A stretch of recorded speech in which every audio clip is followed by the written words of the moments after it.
Hi, and today is the video that mostly I, have been waiting for the entire years just to do it. We're gonna rank every single eyeshadow product that we try in 2023. Oh my god, 2023 is ended. Cannot believe it. And this is not a year of eyeshadow palettes to me, because to me eyeshadow palette is always a part of my collection that I cherish the most. I love my eyeshadow palettes the most in every single piece of my heart, and I think it's just very essential. Is the thing that I like the most about makeup. It's colorful, it has texture, it's shimmering, it mattes, it has like nuances, has depth. You can explore so many shades of one color. But I have to say, this is the year that I am not really focused on using my eyeshadow palette. I feel a little bit bad about that, and to be frank, I bought 3 eyeshadow palettes this year. So I think it's very benign and tedious just to rank 3. So I added 2 single shadows or eyeshadow-ish eye stick type to the ranking, just to make it a bit nuanced. And yeah, I hope you like it. So let's get into the worst one that I tried this year. I was so disappointed. I love the idea of this one so much, and let me show you how it looks, and you're gonna know how I'm like extra disappointed, because the packaging is so cool. It's called Drop Eyes Stick Glitz from the brand Black Rouge. It's a Korean brand, and I think the name is ridiculous. It doesn't mean anything. It doesn't sound like, of course it should be like Korean interpretations of this nature of the product, but when you give it an English name and it doesn't sound like English, because I'm the one who knows the most about how English doesn't sound like English, because I'm speaking that kind of English right now. So it's just like, oh, cringe. It reminds me of me. So this is like a shimmering eye stick. Yeah, like cream eyeshadow in a stick, and it has a lot of sparkle to it. Somehow I couldn't make it work. So yeah, so this is a little swatch. I hope you guys can see it. It looks cute, it's so gorgeous in theory, and right now I still feel like it's beautiful in a way, but it doesn't have like a lot of grip into it. So comparing it with the Laura Mercier caviar stick, for example, that one is very creamy. It's like everything is blended together perfectly. This one, you can see it's kind of separating. The oil is somewhere, and then the sparkling particle is somewhere else, and you have that kind of like pinkish mauvey base, and it's just like, it doesn't know where to go. It doesn't know how to bind the other ingredients together, and it happens horribly on your eyes when you applied it. You can see that kind of effect very vividly. It creases, it's separating. It doesn't have a lot of hole. It feels like you're just applying something very sloppy and sticky on your eyelid, and I don't want that. I don't mind a creasing and glossy because of the nature of the cream eyeshadow. Like today I'm wearing a cream highlighter as my eye topper, and I don't feel like I have that problem with the way that I apply my cream shadow today.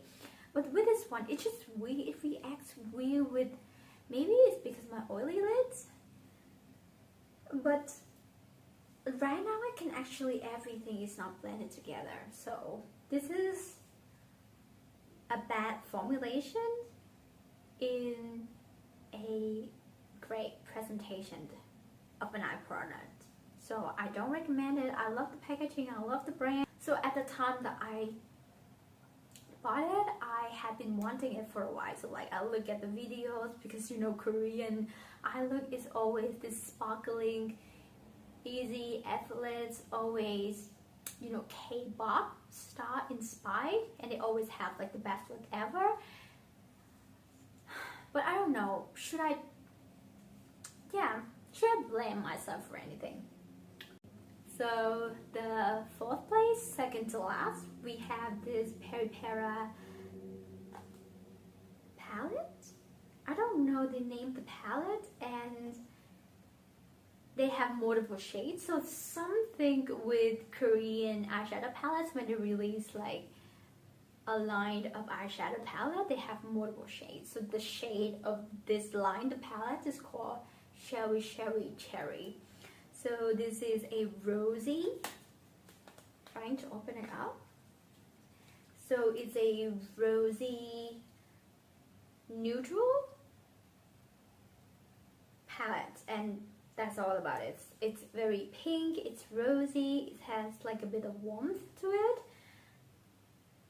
Yeah, it's leaning towards the warm side of the spectrum.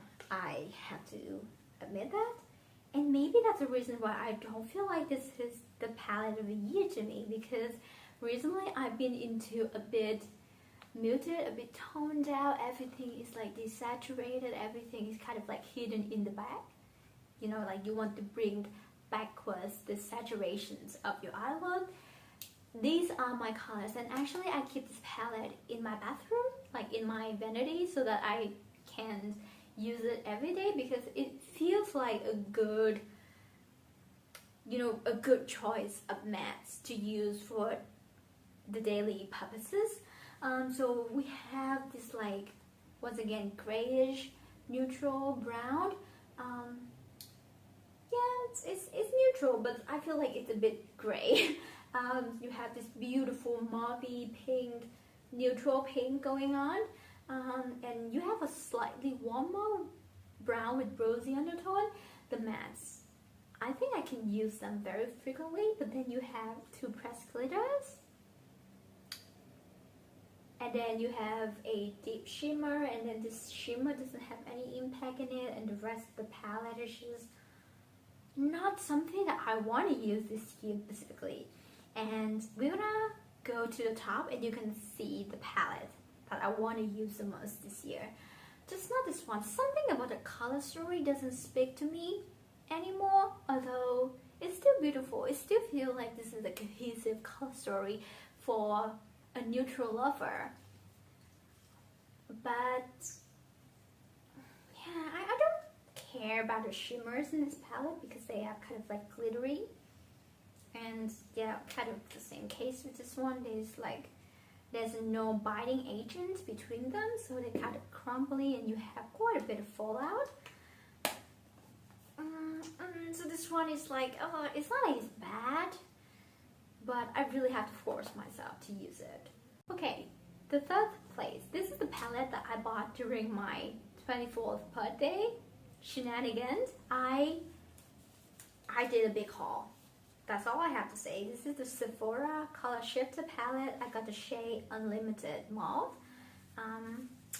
Actually, it's pretty easy. Like, there's a mirror, but you can just pull it out so that it's not reflective when I show it on a camera, which is convenient. This is the color story. So comparing this one with this one, you can actually see this one is a bit more cool tone, a bit like, yeah, muted, but it's still pigmented and desaturated. It's like, yep, it's a bit darker than this one. You have a beautiful topper shade, but I think I mentioned in quite my few videos, like in my haul video, also in the video that I tried it again, I think this topper is too deep. And when I think of ethereal, like fairy tale, mermaid-ish topper, I don't think about this one. This one is too pigmented. It's rather a typical shimmer with an extra to it. This one I don't reach for at all, and you have the beautiful mauve, and you have the purple one I use as eyeliner a lot, because dark brown and dark purple are the two colors that I use as my eyeliner, like powder eyeshadow, but I use them as eyeliner. So I think this one is very functional, and this one is beautiful. This is the most beautiful shimmer in this palette. This is the reason why I tell you warm tone is not my color this year. I think this is just like right up my alley. Like, it's mid-toned. You can use this as one and done eyeshadow, but then if you want to pair it with other mattes, you can, because it's light but not too light. It's deep but not too deep. So I think this is a perfect shade. But overall, this palette, I didn't buy it with a lot of expectations. I already see it displayed in store, and I feel like I get what I get, and I get what I pay for. I get it with the intention that I'm not gonna be wow. I think I just want a palette that I can use without thinking much. I don't really have to force myself to use a topper if I don't want to, or maybe someday I want a bit warmth, a bit, you know, extraness, a bit extravagancy to the look. I can, but if I don't, it's fine. I can use the other three, so the two mattes and the shimmer. And I think it's easy. It's just something that you buy with the knowledge that it's gonna be boring, but it's functional. Because there are days that you feel bored and you feel burnout, and you don't want to do the kind of chore that makes yourself uncomfortable. So this is like my comfort palette when I feel that way, and I feel like if I could just throw on something and makes me feel better about myself, I would, but I don't even have to try. I mean, there are days that you just feel that way, and it's horrible and beautiful in a way. That's, we try so hard. Can we just have a moment that we don't need to try at all and just be useless? We already have the runner-up of this ranking, which is quick. This is the Clavu Urban Polarization Sparkle Eyeshadow. Polarizations, I like that. I got the shade Glam Brown.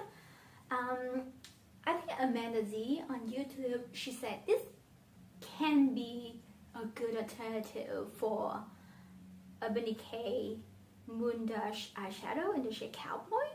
I've never tried Cowboy, and it's not a dupe. She doesn't say that it's a dupe, and I haven't tried the original one, so I shouldn't say, but this is a beautiful one.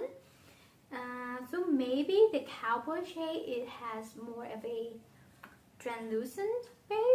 This one is very strong in the, you know, lilac and taupe territory. I don't say it's like brown and gray, because I can see like some purpleness and some pinkness going on to the color base, but overall it's very cool tone. It's very sparkly. It's so wet look, and this is my first time to try something as a single like this. And, you know, like I tried the Laura Mercier Cafe stick, but it's a stick, but this one is like an actual single shadow, and I'm so impressed. This is so beautiful. Every time I wear this one, I was just in awe. Like, and it's affordable, and with the price, I don't think you can beat it. I mean, I don't think you can like complain about anything. It's so smooth, and it has that grip, like compared to this one, you feel like you are running something that's emollient and smooth, and it's gonna stick to your eyes. You can actually feel that in the texture of it, and the texture is not too flat, because it's very sparkly, it's shimmering. You can see a lot of texture, a lot of shimmer going on, but you are not intimidated by the texture of it, which is great. I think that's such a nice way to feel about something, that even though it's intimidating in theory, like you can actually feel it, but on your eyes you don't feel it. It doesn't have any fallout at all, and it's very smooth. It has this kind of like eye-catching look to it. So every angle that you move, people are gonna look at it and feel like, oh, that's such a good eyeshadow. That's how I feel about this one. I bought this one specifically because I like the color. I think this is a genius color. So like I said, I was so confused because of the base color, but I think that's just a nice thing about it. It has that duality in it, and I think it's so interesting as a single shadow at this price point. And guys, we already have the winner of the year in terms of eyeshadow. May I introduce you to my Lily by Red Mood Keyboard. The shade of the palette is number 2, Ash Mauve. This is so basic. This is not even me a year ago. So me a year ago would be something purple, something like rosy and warm toned and more saturated than this. This is such a boring candidate. If I a year ago looked at myself right now and I ranked this one number 1 palette of the year, it's probably the best makeup product. I'm gonna have another video ranking other makeup products that I tried in 2023, but like as a whole, as everything that I bought this year, I think this is the greatest. It's the greatest of the greatest. I don't know why. I already talked very in depth about this palette in my if I could only keep 5 palettes, so I'm gonna leave a card above here. So I just don't want to be redundant right now, so just like running through a couple of points. I don't care about the toppers. There are 2 toppers. They are full of glitter, and this one is a bit sheer, doesn't have a lot of impact to it, so I don't care, I don't mind. I have this quad right here, which is my absolute favorite. You have like a pink, a brown with rosy undertone, a deeper round with a bit of purple undertone, and this one is like a cool tone brown. And I like using 4 of them so much. For the entire year, I just want to throw 4 mats to my crease and just like get out of the day, get it over with. I don't know, is that a good vibe? But I feel like it's beautiful. The formulation is smooth and soft, but it has like grip. I don't want something too powdery, and yeah, you can feel it when you pick up this formulation with a brush. It doesn't have a lot of kickbacks, just very smooth and a bit densely packed, but I don't mind because it gives this kind of like velvety and buildability for the formula. I think I dip into the shade quite a bit just to lighting up because it's still in my territory and comfort zone. I cannot use details because they don't show up, and I use this one as a little bit as a eyeliner, but I mostly use this one because this one is a bit deep, it's a bit dark, it's almost a black, it's still a brown, it's still a purpley brown, but it's quite deep. It turns into almost a black. But I don't know if there's any other good thing I can say about this palette. The packaging is quite cute, it's inspired by a keyboard. Overall, I think the execution is really great. I like the quads in here, and if I could just like zoom it out and take them all out and make it my own quad, it would be amazing. So that's it. That's every single eye products that I tried this year. It's not a lot, absolutely. I tried like 6 palettes last year. Still not a lot, but I mean, it could be a good chance for me to sizing down is not a good word, but like just feel more content about what I own without going out and keep purchasing things. Having said that, I just received the email that my Cleora eyeshadows, which I bought during Black Friday sale, has just arrived to my department, and I'm gonna go down and pick it up, and probably gonna do a video about them because I bought quite a few interesting, not this level of boring, but like super interesting. So like the opposite in the spectrum with this one. So like we're gonna see how 2024 goes for us if we can just like amp up and do more colorful fun thing to our eyes. Once again, I'm Cloudy, and hopefully we'll see each other again. Bye.